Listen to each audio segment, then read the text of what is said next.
Hey everyone, this is Dan here. Welcome back to another episode of Runescape as I go for 1000 total and lowest combat to 1000 total. So since last time, I've gained one level. It's been quite tough trying to gain levels when you're in the high 90s. I've got into 98 fishing, and I've been mining since last time, and mostly been mining at the mining guild.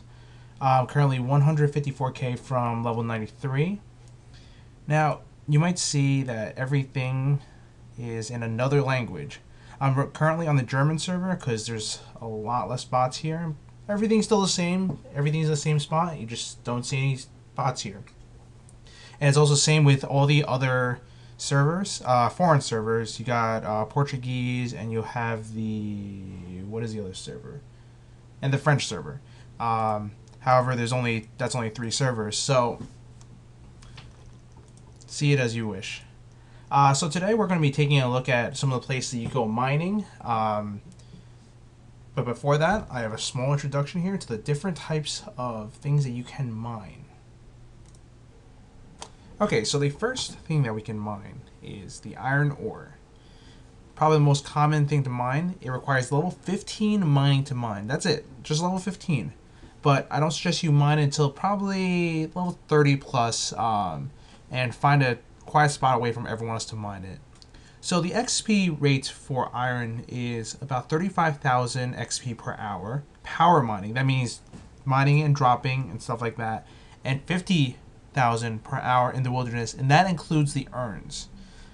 If you're banking the iron, which you will see later on, the XP is a little lower than that. I would say probably 28 to 30,000 an hour, but it's still the fastest way to mine. Another thing you could possibly be mining is coal. Coal is probably one of the most commonly used resources on RuneScape, resulting in it having a rather consistent price, normally around 200 gold each, going up and down from there. But it is very commonly used, so if you're looking for money, not XP, coal is a great thing to mine. You will see later on in the video, I'll show you some places where you can mine coal. The XP for mining coal in the mining guild is around 10 to 20,000 XP per hour. So it's not great for XP, but it's not terrible for XP as well. Okay, and just a quick overview of some higher level ores that are available on free to play. So we have 3 ores. We have Mithril ore, which is available at level 55. Adamantite ore, or more commonly known as adamant ore, is available at level 70. And you have runite ore, more commonly known as rune ore, available at level 85. Now these are worth a bit more. Mithril ore really isn't worth that much though. It's around 250 to 300 generally, sometimes going a little higher. Then that's when I would mine it. But when Mithril ore is worth around 250, it's probably better just to be mining coal. Adamant ores, they're worth around 1,000 each, and rune ore is normally around 10,000 each. But remember, rune ore is very rare. There's only a total of 5 rune ores on every single world, 2 in the wilderness and 3 in non-wilderness. So the competition for that is very heavy. Alright, so the first place we're going to take a look at is the Dwarven Mine Iron Location. So this is the spot in the Dwarven Mines, which is right underneath Falador. And this spot is right next to the resource dungeon. The ways you can get there, one is there's a house in northeastern Falador, and there's a staircase that leads down in there, and you will come right down here in the Dwarven Mines. The other way, and I'm assuming if you know where the mining guild already is, you can come through the mining guild right through those gates over there, and you can come right over here and start mining some iron. So this spot is probably one of the most popular spots to be mining iron. So on American servers or any of the other servers, it tends to have someone there. Like someone is mining there right now, even though I'm on the German server. The advantages of being the foreign server, like I said earlier, is that there's probably not going to be any bots here. On the American server, you probably see 2 to 3 bots competing for this one spot. Now, another thing is you have 2 spots really close to one another. One is right here. There's 3 spots right here, 3 iron ore spots right there, and on the other side you have 2 iron ores right here which you can mine as well. Now the biggest advantage of mining this spot is actually inside this resource dungeon right here. If you have the correct Dungeoneering level to unlock this resource dungeon, there is a deposit box inside of here. And we can quickly deposit whatever iron ores we have mined and put them right in here. Now, for my setup when I come mining here is I bring 7 urns along with me when I first come down here. And I don't refill it. I don't refill my urns. I just deposit, and I deposit ores until I've gotten to the level or the XP I want. Another important thing is be careful when you are down here. There are king scorpions and regular scorpions down here. If you're low level, I suggest you not to mine down here because these king scorpions just might kill you. They can hit pretty hard. They've buffed them quite a bit since the evolution of combat. However, if you're good with it, you can run around the rocks and get them stuck on the other side and stuff like that. Next place we're going to take you to is inside the resource dungeon. At the far end of the resource dungeon, there is a lot of coal back here. Now, once again, normally on America servers, this place tends to be very crowded because there's a lot of coal here, and you got a deposit box right at the other end of the resource dungeon. The other benefits of mining right here is that you got mithril ore scattered about on the other side, which will respawn in about the same time as it takes you to mine 1 inventory of coal. That's the main benefits of here. The dwarves aren't aggressive, so you don't need to worry about them at all. And I'll see you back in just 1 second as we go to our next location.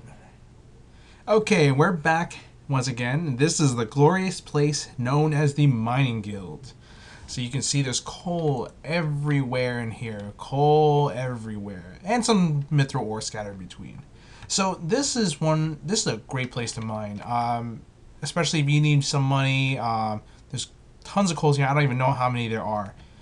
So once again though, mining is overrun by bots. So if you're on an American server, you're going to see 20, 30 bots in here at one time running all in one big mess. It looks like freaking termites running around.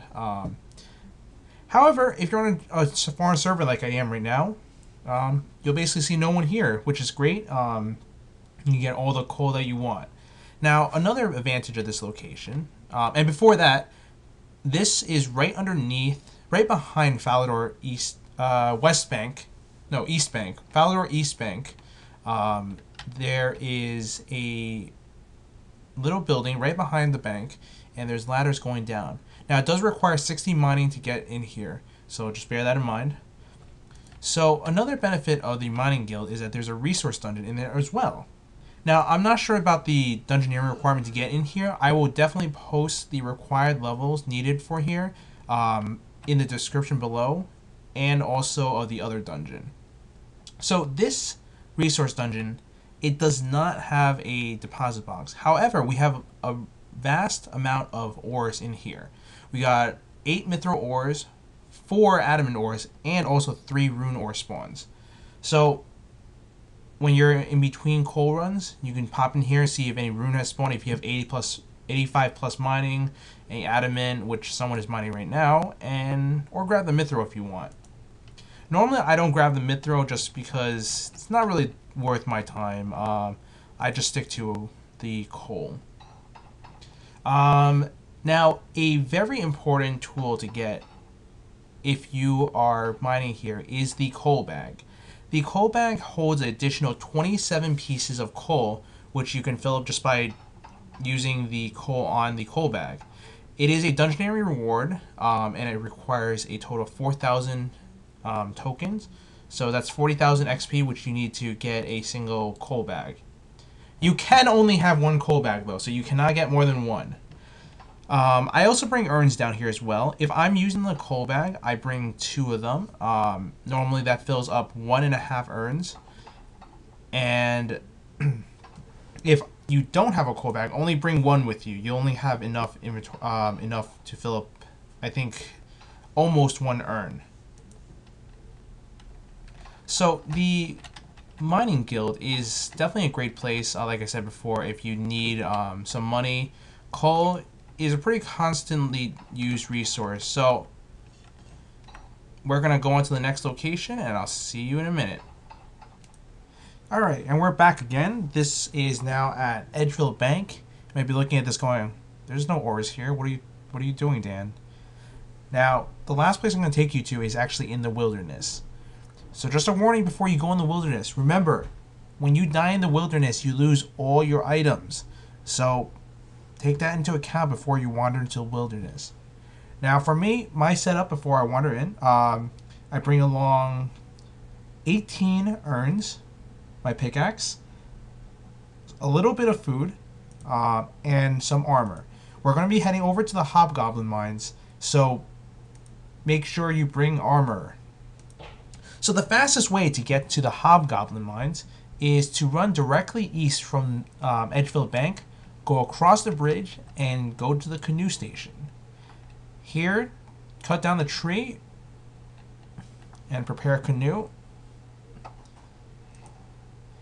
You don't need to bring an axe anymore because now they provide you with a bronze axe.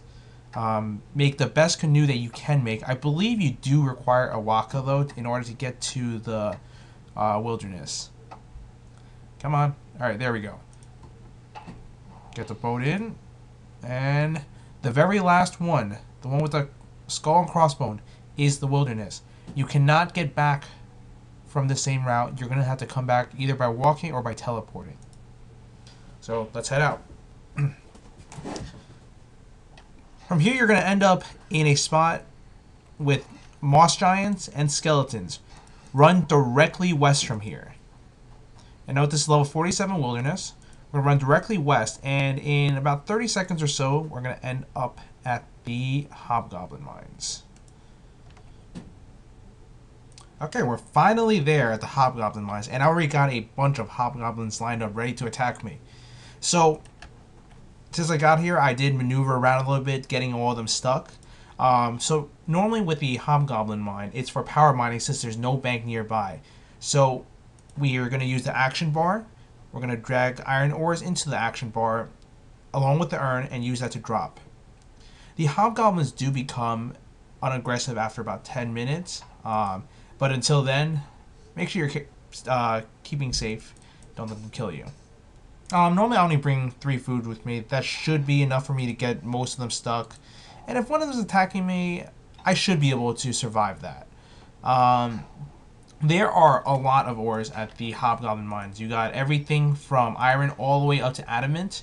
I believe there's 7 adamant ores somewhere in this mine. As you can see, it's one of the biggest mines, along with the mining guild. So you can see there's ores everywhere. Normally, what I also do is, when I'm done with the inventory, after I'm done with all these urns, and I'm ready to go back, what I do is, I grab a bunch of adamant, some mithril, fill up my inventory before I run back south. So just a reminder, to get out of the wilderness, you're going to need to do one of 2 things. One is either walk all the way out, which is a pretty long walk, or bring along a teleport. I have the Dungeoneering ring with me, which you can see right here. And when I walk below level 20 wilderness, you can teleport out. So the restriction for teleporting is still the same since Evolution Combat. They did change the wilderness levels. So previously this was level 35 wilderness, however is now level 48. Also bear that in mind, that is the level difference that it takes for someone to attack you. So for example, for me, I am level 43 and I'm in level 48 wilderness. That means someone up to level 91 can attack me. And so that is pretty much it for mining locations. If you like the video, please like the video below. Give me a comment. Tell me what you think. Also subscribe to the channel if you want to see more of this.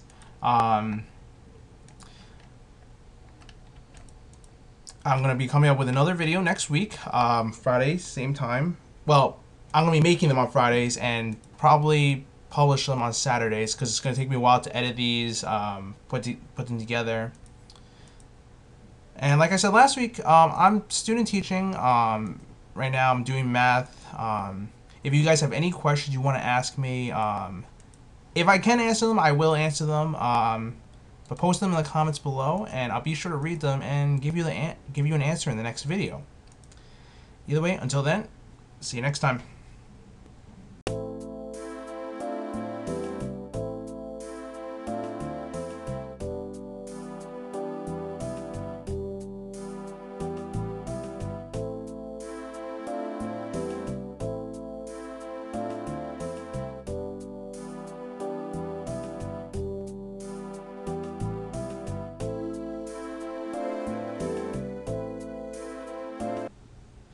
Alright, welcome back once again. We're back to the glorious place known as the...